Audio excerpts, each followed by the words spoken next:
warahmatullahi wabarakatuh. Salam budaya. Saya Akla Sabrianti Maulida dari Provinsi Aceh, tepatnya di Kota Subuh Salam. Sekarang saya duduk di bangku kelas 11 di SMA Negeri Unggul Subuh Salam.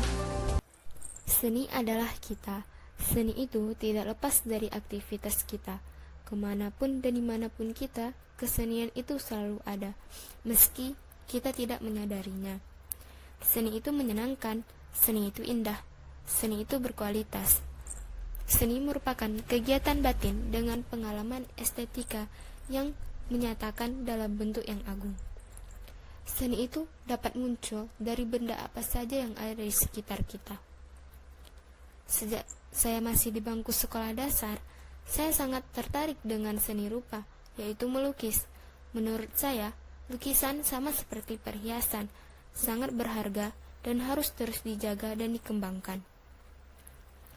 Motivasi saya mengikuti program belajar bersama Maestro, yaitu saya ingin mengasah kemampuan saya dan lebih memperdalam ilmu saya dalam bidang seni rupa, sehingga saya bisa mengajarkan kembali ilmu yang saya dapatkan dari Maestro Tisna Sanjaya kepada teman-teman atau adik-adik di daerah saya, agar kesenian di daerah saya tidak hilang, terutama seni rupa.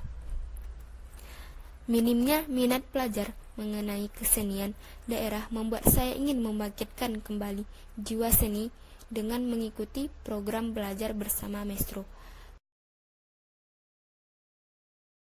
Saya, Akla Sabrianti Maulida, siap mengikuti BBM 2019.